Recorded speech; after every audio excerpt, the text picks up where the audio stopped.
எதிர்பார்க்கிறார்கள் முட்டாள்கள் அல்ல, அவர்களுக்கு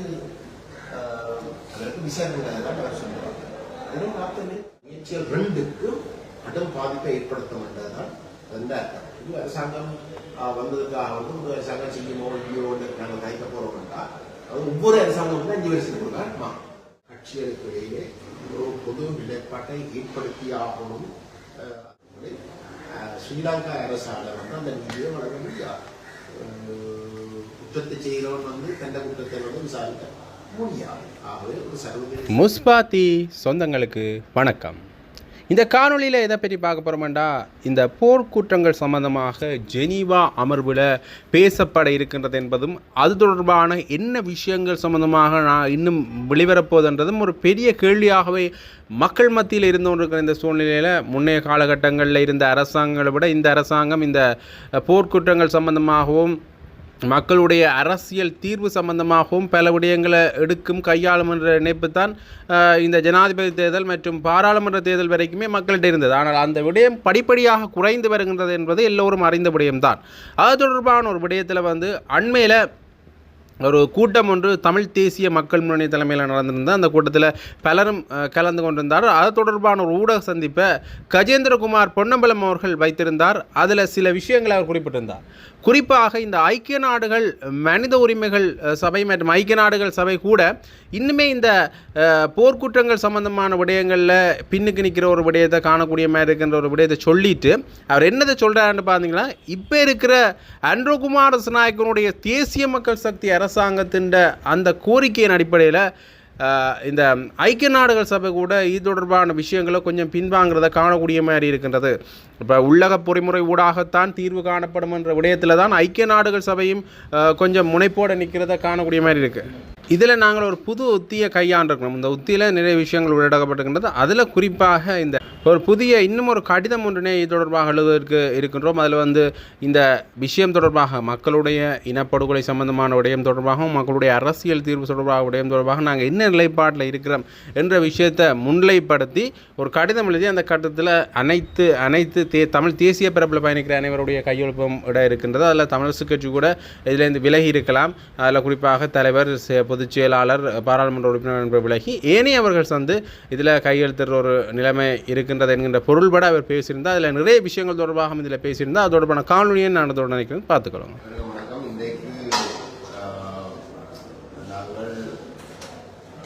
தமிழ் இனப்படுகொலைக்கான பொறுப்புக்கூறல் தொடர்பாக ஒரு பொது நிலைப்பாட்டுக்கு ஒட்டுமொத்த தமிழ் மக்களவையின் அடிப்படையில் நாங்கள் தமிழ் அரசியல் கட்சிகள், தமிழ் பாராளுமன்ற உறுப்பினர்கள், பொது அமைப்புகள், மனித உரிமை செயற்பாட்டாளர்கள் போன்ற பலருக்கு அழைப்பு விடுக்கின்றோம். அந்த வகையில் வந்து அந்த கூட்டம் தமிழரசு கட்சி உரிய பிரதமர் சீராமன் மற்றும் பாராளுமன்ற உறுப்பினர்களை தவிர்த்த மற்ற அனைத்து கட்சிகளுடைய பிரதிநிதிகளும் அதே போன்று மனித உரிமைகள் சார்ந்து செயல்படுகின்ற அமைப்புகளுடைய பிரதிநிதிகளும் சிவில் சமூக செயற்பாட்டாளர்களும் கலந்து கொண்டது. இந்த கூட்டத்துடைய முக்கியமான நோக்கமாக இருந்தது இணைய காலமாக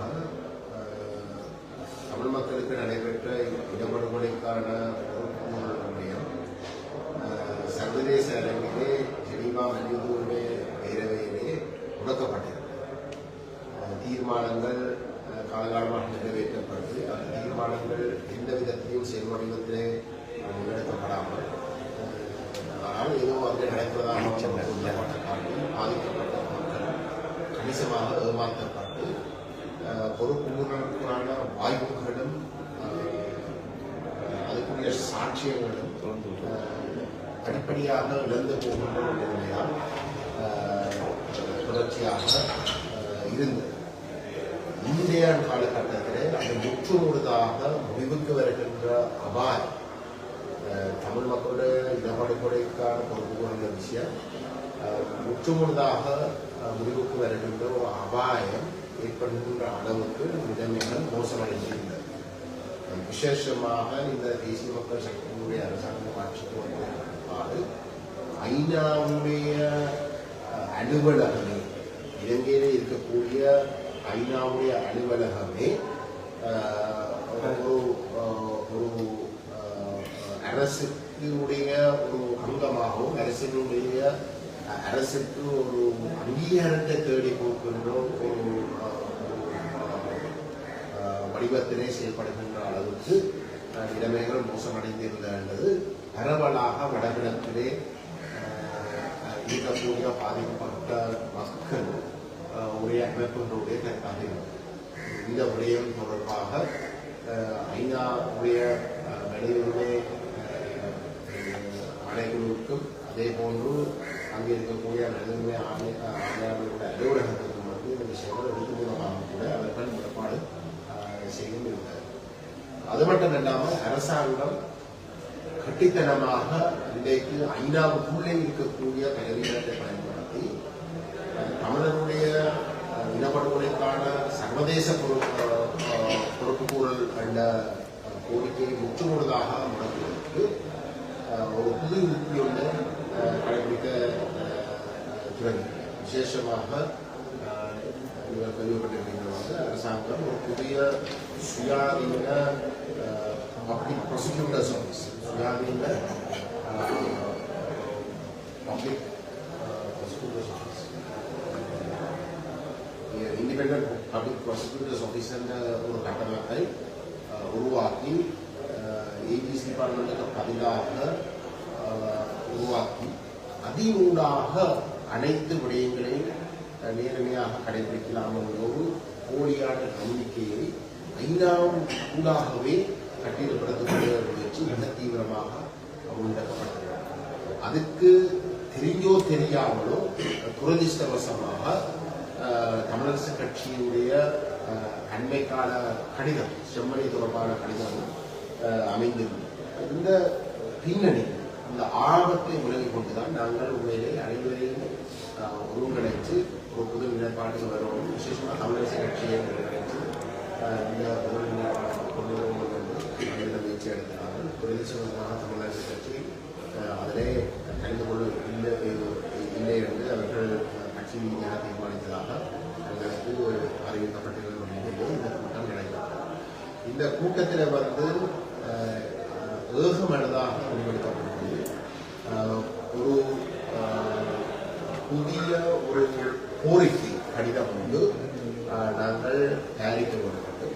அது விசேஷமாக 2021ஆம் ஆண்டு ஜனவரி 15ஆம் தேதி வெளியிடப்பட்ட அனைத்து கட்சி தலைவர்களுடைய, அனைத்து மனித உரிமை சார்ந்த அமைப்புகளுடைய, அனைத்து சிவில் சமூக செயற்பாட்டாளர்களுடைய கையொப்பங்களோடு வெளியிடப்பட்ட அந்த கடிதத்துடைய மூல கோரிக்கைகளை வலியுறுத்தி அதுக்கு மேலதிகமாக வந்து இந்தியா காலகட்டத்தில் இருக்கக்கூடிய அந்த விஷயங்களை உள்ளடக்கிய ஒரு கடிதம் ஒன்றை எழுதுவதற்கு தீர்மானிக்கப்பட்டிருக்கிறது.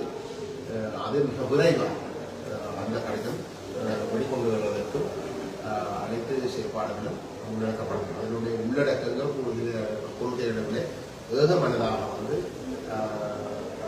அனைத்து தரப்போடும் இன்றைக்கு கலந்து கொண்ட அனைத்து தரப்போடும் வழங்கியிருக்கிறார்கள். அது முதல் செயல்பாடு. இரண்டாவது செயல்பாடு வந்து அந்த கோரிக்கைகளை முன்வைத்து தமிழ் மக்களுடைய உண்மையான கோரிக்கை இவைதான் என்பதை நிரூபிக்கக்கூடிய வகையிலே அந்த கோரிக்கைகளுக்கு வந்து ஒரு செயல் வடிவத்தை கொடுக்கக்கூடிய ஒரு அவேர்னஸ் கேம்பெயினும் அணிதிரட்டல் செயல்பாடுகள் செய்வதற்கும் நாங்கள் முடிவெடுத்திருக்கின்றோம். அது இந்த கோரிக்கை கடிதம் வெளிவந்ததற்கு பிற்பாடு அந்த நடவடிக்கைகள் முன்னெடுக்கப்படுவதாகவும் வேகமனதாக முடிவெடுக்கப்பட்டிருக்கிறது. இந்த கடிதம் வெளிவந்ததற்கு பிற்பாடு இந்த கடிதத்தினுடைய உள்ளடக்கங்களை படித்ததற்கு பின்பு இந்த இதுவரைக்கும் இந்த கூட்டத்தில் கலந்து கொள்ளாத தரப்புகள் அதோட சம்பந்தப்பட விரும்புகிற இடத்துல அவர்களையும் முன்வாங்கி இந்த வேலை திட்டங்களை முன்னெடுப்பதற்கு நாங்கள் ஏகமனதாக வந்து நாங்கள் விருப்பத்தை காட்டுவதற்கு நாங்கள் முன்னெடுத்திருக்கின்றோம். அந்த அந்த தரப்புகள் வந்து அழைப்பு விடுக்காத தரப்புகளைத்தான் நான் கூறுகிறேன். அழைப்பு விட்டு வராமல் இருக்கிற தரப்புகள் ஒரு பக்கம் இருக்கு. அவர்களுக்கு வந்து நாங்கள் தொடர்ந்து இதில் கலந்து கொள்ள சொல்லிதான் நம்மளுடைய கோட்பாடாக இருக்கு. ஆனால் ஒரு சில அமைப்புகள் விடுபட்டு இருக்கிறார். நாங்கள் இதில் சேர்க்காமல் இருக்கிற இடத்துல வந்து அவர்கள் அதோடைய சேர்ந்து விடுத்து விரும்புகிற இடத்துல நாங்கள் அவர்களுக்கும் அந்த சந்தர்ப்பத்தை கொடுப்பதற்கும் நாங்கள்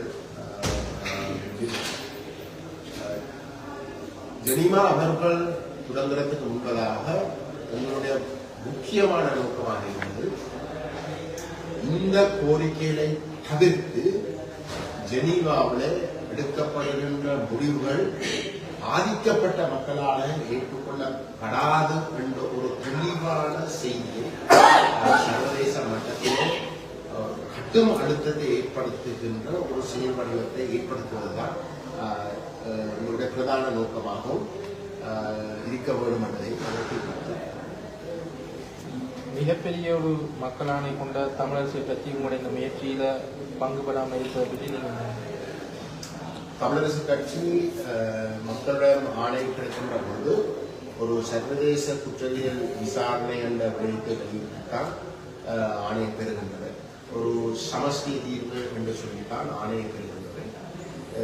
ஆனால் துரதிர்ஷ்டவசமாக வந்து அந்த நிலப்பாடுகளில் இருந்து அவர்கள் முக்கியமான கட்டங்களில் வந்து தவறி இருக்கிறது இதுவரைக்கும் நடந்திருக்கிறது. இந்த விடயம் தொடரக்கூடாது என்பதற்காக நாங்கள் ஒரு புது நிலப்பாட்டை ஏற்படுத்துவதற்கான அழைப்புதல்களை தொடர்ந்து நாங்கள் விடுத்துக் கொண்டு வருகிறோம். அது தொடரும். நிலப்பரத்துறையில வந்து நான் முன்னு சொல்றேன், தமிழரசு கட்சியை உருவாக்குவதற்கோ அவர்களை விலகாணுவதற்கோ இருக்கின்ற செயற்பாடுகள் இல்லை. ஆனால் எங்களுக்கு இருக்க மிகப்பெரிய சவால் இன்றைக்கு தமிழரசு கட்சியில் இருக்கக்கூடிய தலைமைத்துவம் கடந்த காலங்களில் இருந்த தலைமைத்துவத்தை போன்று செயல்படுவது ஒரு கடும் சவால் தான். ஏனென்றால் எவரும் சொல்ல முடியாது தமிழரசு கட்சி ஒரு உள்ளக விசாரணையை விரும்பி வாக்கை கேட்டு அதுக்கு ஆணையை கிடைச்சது எவருமே சொல்ல முடியாது. அவர்கள் எந்த ஒரு இடத்திலே வந்து காட்டவில்லை. ஆனால் இன்றைக்கு அவர்களுடைய அந்த கடிதம் செம்மணி தொடர்பான கடிதம் ஒரு உள்ளக விசாரணைக்கு வழிவகுத்து சர்வதேச அரங்கிலே இருந்து தமிழ் இனப்படுகொலைக்கான பொறுப்பு கூறல் முற்றுமுழுதாக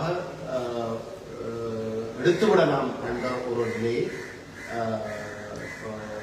அதுக்குரிய தளத்தை ஏற்படுத்துகின்ற ஒரு அபாயம் இருக்கின்றதை விளங்கிக் கொண்டுதான் உண்மையிலே நாங்கள் ஒரு பொது நிலப்பாட்டுக்கு வரவோம் என்று அவர்களை முன்வாங்கி வரவோம் என்றுதான் நாங்கள் இந்த முயற்சியை மேற்கொண்டோம்.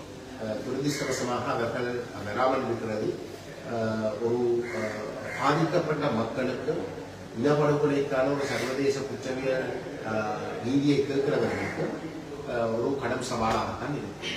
நீங்க புதிய கடிதம் அனுப்ப போறோம்னு சொல்றீங்க எல்லாம் சேர்ந்து. அது வந்து அடுத்த கூட்டத்தோட இருக்கிற காலவாசம் காலமா இருக்குமா அந்த கடிதம் அனுப்பக்கூடியது? இந்த நீங்க எல்லாரும் புதிய கடிதத்தை தான் அனுப்பணும்னு சொல்றீங்க. எதிர்வரும் கூட்டத்தொடருக்கு அது அநேகமாக வந்து இந்த கிழமைக்குள்ள வந்து கொடுத்து போதிய அளவு காலம். வடகிழக்குன்னு முன்னாள் முதலமைச்சர் வடவாய பெருமாள் வந்து பல்வேறு கட்சிகளை சந்தித்து இந்த பயமுண்டாம் திருத்தம் தொடர்பாக சந்திச்சுவாங்க. உங்களுக்கும் அப்படி ஏதாவது சந்திப்புக்கு அழைப்பு வந்திருக்கா? இல்லை அந்த முயற்சியை நீங்க எப்படி பார்க்குறீங்க? அதை பற்றி உங்களுடைய பங்காளியான சுரேஷ் பிரேமச்சந்திரனையும் சந்திச்சிருக்காரு. அவர் சந்திக்கிறது வந்து அவருக்கு தான் பங்காளி கட்சி தலைவர் உங்களுக்கு தெரியும். பங்காளியா கூட்டம் இருக்கிறீங்க. நாங்கள் ஒரு ஒப்பந்தம் செய்திருக்கிறோம். அந்த ஒப்பந்தத்துக்கு நேர்மையாக அனைவரும் கைவிட்டார் வந்து நாங்கள் இருக்கிறோம். இன்றைக்கு கிளம்சியா வந்து என்ன பிரச்சனைகள் தமிழ் மக்களுக்கு இருக்கு. தமிழ் மக்களுக்கு பல பிரச்சனைகள் இருக்குன்றது உண்டு. அதுல நீங்க இந்த தமிழ் மக்களுக்கு இப்ப என்ன கிடைக்கணும்னு நீங்க எதிர்பார்க்குறீங்க? பல பிரச்சனைகள் என்ன எதிர்பார்க்குறீங்க நீங்க? இப்ப இந்த அமைப்புகள் நீங்கள் உருவாக்குற அந்த கூட்டுகள் எல்லாம் சேர்த்து என்ன கிடைக்கணும்னு எதிர்பார்க்குறீங்க? இல்லை எங்களை பொறுத்தவரை வந்து தமிழ் மக்களுக்கு இருப்பு விஷயம் சார்ந்த 2 விடயங்கள் இருப்பு விஷயம் சார்ந்த அதுதான் நாங்கள் ஆரம்பத்தில் இருந்து வந்து நாங்கள் சொல்லிக் கொள்வேன். ஐயோ பிரச்சனை எடுத்து அதில் மாட்டுக்கு பிடிக்கிறாங்க. இருப்பு சார்ந்த 2 விஷயங்கள். முதலாவது வந்து நாங்கள் ஒரு தேசமாக இருக்கக்கூடிய இருப்பு இன்றைக்கு ஒரு கேள்விக்கு உட்படுத்துகின்றது. அது அரசாங்கம் இன்றைக்கு தீவிரமாக அதை முன்னுக்கு கொண்டு போகிற இடத்துல துரதிருஷ்டவசமாக வந்து தமிழ் தேசிய மக்களுடைய வாக்கை பெற்று தமிழ் தேசிய அரசியலை விரும்பி தமிழ் தேசிய அரசியலை பேசி வாக்கை பெற்று ஆணையை பெற்றவர்களும் அதுக்கு உடந்தையாக வந்து அரசாங்கத்துடைய நிகழ்ச்சிகளுக்கு உடந்தையாக போகக்கூடிய ஆபத்து இருக்கின்றது. அதை நாங்கள் எப்படி தவிர்த்து போகணும். ஆகவே தமிழ் தேசிய அரங்கிலே இருக்கக்கூடிய அரசியல் கட்சிகளுக்கு இடையிலே ஒரு பொது நிலைப்பாட்டை ஏற்படுத்தியாகணும். அது நடக்காமல் இருப்பதாக இருக்கிறார். அது எங்களுடைய முதலாவது விஷயம். 2வது விஷயம் தமிழ் மக்களுடைய இனப்படுகொலைக்கு நீதி கிடைக்கும். அது அரசால செய்யப்பட்ட இனப்படுகொலை. ஸ்ரீலங்கா அரசால வந்து அந்த நீதியை வழங்க முடியாது. குற்றத்தை செய்கிறவன் வந்து தந்த குற்றத்தை வந்து விசாரிக்க முடியாது. ஆகவே ஒரு சர்வதேச குற்றவியல் விசாரணை மட்டும்தான் அந்த நீதியை உறுதிப்படுத்துகிறது. 2ம் அத்தியாவசியம் என்றால் தீர்வு அரசியல் தீர்வு எங்களுடைய இருப்பை அரசியல் ரீதியாக உறுதிப்படுத்தும். அப்படி அரசியல் ரீதியாக உறுதிப்படுத்துகின்ற பொழுது தமிழ் மக்களை இனப்படுகொலை செய்து அழிக்கிறதுக்கு ஒரு கணிசமான மக்களை அழித்தாலும் கூட எங்களுடைய அரசியல் அங்கீகாரம் அந்த தீர்வு கூட வந்து கிடைக்கும். ஆகவே அழிக்கிறதுல யோசனை உண்டு. ஆகவே குற்றங்கள் எதிர்காலத்தில் நடைபெறுவதற்கான வாய்ப்பை இல்லாமல் நன்றிக்கிற விஷயம் வந்து உறுதிப்படுத்தும். பொறுப்புகளுடைய விஷயம் வந்து நபர்கள் இனவாத நபர்கள் ஒரு இனப்படுகொலை கோணத்தில் வந்து செயல்படுவதற்கு தண்டனை கிடைக்கின்ற இடத்துல அவர்கள் மற்றவர்களும் செய்யக்கூடியவர்களுக்கு ஒரு தெளிவான செய்தியை கொடுக்கிறதாக இருக்கும். இது 2ம் வந்து கட்டாயம் நடக்கணும். 2வது இனப்படுகொலைக்கான நீதி கிடைப்பதாக இருந்தால் அது ஒரு சர்வதேச முறையில் மட்டும்தான் கிடைக்கலாம் என்று நாங்கள் விளங்கிக் கொள்ளணும். ஆகவே நாங்கள் அதை வலியுறுத்தாமல் வேறு விஷயங்களை வலியுறுத்துவது இந்த முயற்சிகள் 2க்கும் கடும் பாதிப்பை ஏற்படுத்தும் என்றுதான் அந்த அர்த்தம். இது அரசாங்கம் வந்ததுக்காக வந்து அரசாங்கம் செய்யுமோ இல்லையோ நாங்கள் கைக்க போறோம் என்றால் அது ஒவ்வொரு அரசாங்கம் 5 வருஷத்துக்கு மாறும். ஒவ்வொரு அரசாங்கமும் 5 வருஷத்துக்கு ஒரு மாறினா ஒவ்வொரு அரசாங்கத்துக்கு வந்து நாங்கள் சந்தர்ப்பம் கொடுப்போம் சொல்ல போறோம் என்றால் தமிழ் மக்கள் ஒரு நாள் வந்து நாங்கள் உண்மையிலே நீதி அடையக்கூடிய ஒரு சர்வதேச குற்றவியல் விசாரணை என்று நாங்கள் அதுக்கு ஒரு முற்றுப்புள்ளி வைக்க குணமன்றதுக்காகவும் நாங்கள் செயல்படுவோம் முக்கியமான இது சொல்லலாம் சொல்லாமல் சர்வதேசம் என்ற ஒரு விஷயத்தை நாங்கள் எதிர்பார்க்கிறோம். அது இந்தியா என்ற ஒரு விஷயத்தை நாங்கள் கூடுதலாக பார்க்கிறோம். அந்த விஷயத்துல இந்தியா இந்த நிலைமையில இப்ப இருக்கிற நிலைமையில எங்களுக்கு எப்படியான சில தீர்ப்புகளை தர வேணும், எப்படியான விஷயங்களை தர வேணும்னு நீங்க எதிர்பார்க்கிறீங்க? இந்தியாவுக்கு ஒரு தங்களுடைய தேசிய பாதுகாப்பு நலன்கள் என்பது இலங்கை தொடர்பாக மிக மிக முக்கியம். இங்கே ஒரு சர்வதேச வல்லரசாக வந்து தன்னை வளர்த்துக் கொள்ள விரும்புகிற அந்த வல்லரசை தாண்டி ஒரு சர்வதேச வல்லரசாக வளர்த்துக் கொள்ள விரும்புகிற இடத்துல அது ஒரு அத்தியாவசியம். இலங்கை தன்னுடைய தென்பகுதி எல்லைக்குள்ளே இருக்கக்கூடிய ஒரு தீவண்டமாக வந்து அதன் வட எல்லையிலே இருக்கக்கூடிய எதிரி வல்லரசுகள் இருக்கிற இடத்துல வந்து தன்னுடைய தென் எல்லை வந்து பாதுகாப்பு நிலையில் இருக்கணும் என்ற எதிர்நிலையை வந்து மறுக்க முடியாது. அந்த வகையில் வந்து இந்தியா முக்கியமாக வந்து இந்திய ஒப்பந்தத்தில் இருக்கக்கூடிய அம்சங்களை அந்த இந்திய ஒப்பந்தத்திலே இருக்கக்கூடிய இணைப்புகளில் இருக்கக்கூடிய அம்சங்களை உறுதிப்படுத்துவது தான் இந்தியாவோட பிரதான நோக்கம். அதை நாங்கள் விளங்கிக் கொண்டிருக்கோம். இந்திய ஒப்பந்தமானது வந்து தமிழ் மக்களுடைய இன பிரச்சனைக்கு தீர்வு என்ற பெயரில் சாத்திரப்பட்டது. இணைப்பு என்றது வந்து நேரடியாக வந்து இந்தியாவுடைய தேசிய பாதுகாப்பு தேசிய நிலங்கள் சார்ந்த விஷயங்கள் வெளியிடப்பட்ட இடங்கள். ஆனால் இந்திய ஒப்பந்தமானது வந்து தமிழ் மக்களுடைய இன பிரச்சனை விஷயங்களை வலியுறுத்தி தீர்வண்ட பேர்கள் வந்து சாத்திரப்பட்ட விஷயம். அந்த இந்திய ஒப்பந்தத்தை நடைமுறைப்படுத்துகிற பேரிலே ஸ்ரீலங்கா அரசாங்கம் 13ஆம் தேதி தான் கொண்டு வந்தது. ஆனால் அந்த கொண்டு வரப்பட்ட நாளில் இருந்து இங்கே பாதிக்கப்பட்ட தமிழ் தேச மக்கள் இருக்கலாம், இந்தியா கூடவா இருக்கலாம், ஸ்ரீலங்கா அரசாங்கத்துக்கு தொடர்ச்சியாக 38 வருஷமாக நிறைவேற்றப்பட்ட நாளிலிருந்து 38 வருஷமாக விதித்துக் கொண்டு வருகின்றன என்றால் 13ஆம் திருத்தத்தை அமுல்படுத்தும். 38 வருஷமாக மாறி மாறி வந்த ஒவ்வொரு அரசாங்கத்துக்கு 13ஆம் திருத்தத்தை அமுல்படுத்த சொல்லி தொடர்ந்து இருக்கிறதாக இருந்தால், அது நடக்காமல் தொடர்ந்து இருக்கிறதாக இருந்தால், இல்லாட்டி இருக்கிறதையும் படிப்படியாக இல்லாமல் கொண்டதாக இருந்தால், அந்த 13ஆம் திருத்தத்துடைய பலவீனத்தை நாங்கள் ஏதோ ஒரு கட்டத்தில் விளங்குவோம். அதை 38 வருஷத்துக்கு பிறகு விளங்கிக் கொள்ளாமல் நாங்கள் அதே விஷயத்தைத்தான் நாங்கள் இன்னொரு 38 வருஷத்துக்கு செய்ய போறோம்னா என்பதை பற்றி நாங்கள் கொஞ்சம் ஆழமாக யோசிப்போம். உங்களை பொறுத்தவரையிலே இந்திய ஒப்பந்தத்திலே தமிழகத்துடைய இலக்கத்திற்கு தீர்வாக இருக்கக்கூடிய விஷயங்களை நாங்கள் அடைவதாக இருந்தால், அந்த இலக்கை எட்டுவதாக இருந்தால், அது ஒற்றையாட்சிக்கும் செய்ய முடியாத ஒரு காரியம். இது நடக்க போற ஒரு காரியம் இல்லை.